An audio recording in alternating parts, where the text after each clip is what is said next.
یک شخصیت از جمله تابعین بود، یک حکایت میکنه از حیات خودش.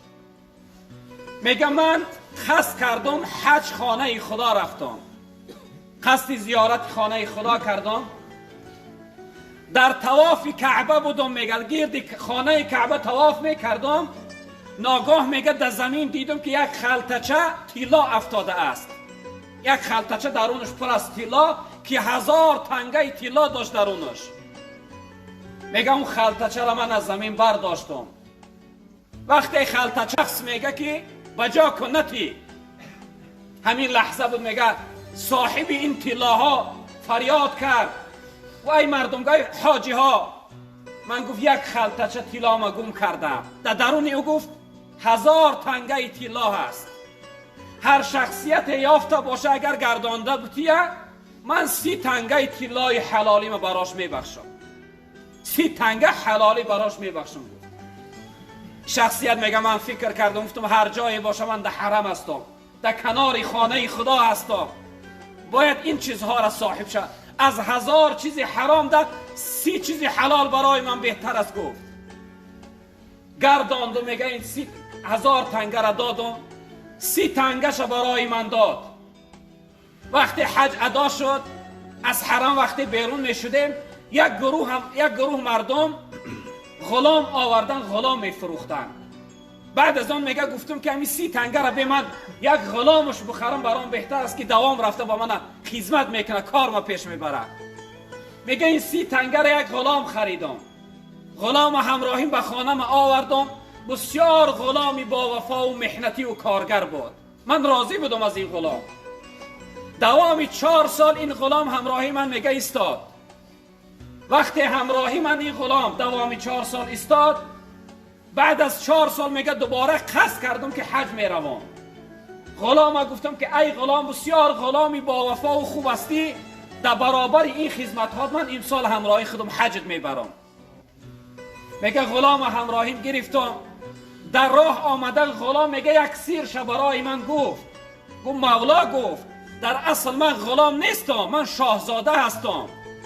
مملکت ما را مسلمان ها رفتن غلبه کردن، گرفتن، من همچون غلام بر این اسیر گرفتن، در شما فروختن. شاید اگر ما حج رویم، یعنی در اون حرم پدر و خویش اقرب های من با سراغ جستجوی من آمده باشن. مولا گفت میتوانی که من نرخ قیمت به صاحبان فروشی، اختیار داری. گفت وقتی میگه در حرم آمدیم، یک گروه مردمی سیاه ها آمدن، در کنار ما دور زدن، خویش تبار این غلام بودن.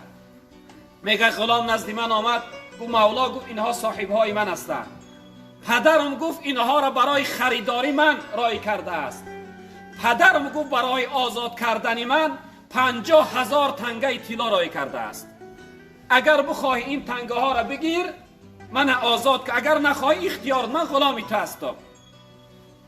میگه این قصه کوتاه اینها آمدن، دوباره این فرزند یعنی غلامه میگه من 50,000 تنگه طلا فروختم، در 30 تنگه خریده بود، 50,000 تنگه طلا فروختم. گفت آمدم تجارت سوداگری سر کردم، در دوام 1 سال میگه فقط زکاتی من 50,000 تنگه طلا شد.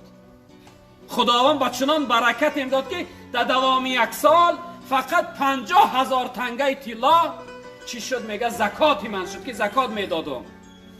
با چنان دارندگیم زیاد شد، میگه پول و کار دل مزد، کار بس کردم، گفتم تا مردن ما بخورم برام بسنده است. وقتی بس کرده بودم میگه با قصد کردم و حج رفتم. در حرم وقتی طواف میکردم، یعنی اون تجارتکارها سوداگرهایی که پیش همراهیم شریک رفیق بودن نزدم آمدن، از من یک التماس کردن، یک خواهش کردن، گفتن ای فلانی، یعنی تو کار و بار ترک کرده، از قفای عبادت ذکر هستی، صالح یعنی پرهیزگار هستی، یک خواهش داریم. میگه گفتم بفرمایید. گفتن حضرت یا فلان شخصیت همراهیم و همکار بود، تجارتکار بود، میشناختی؟ گفت میشناختم. همون شخصیت گفتن وفات کرده است، بندگی کرده است، از همون شخصیت یک دختر باقی مانده است. ما از تو خواهش داریم که دختر اوای بزنی بگی و یعنی نگهبانش باش، یعنی ملک او را نگهبانی کن. میگه گفتم مایلشو کی زن نمیگیره، کی زن بگردن، میگه راضی شدم. وقتی میگه رفتیم من نکاح کردن، اون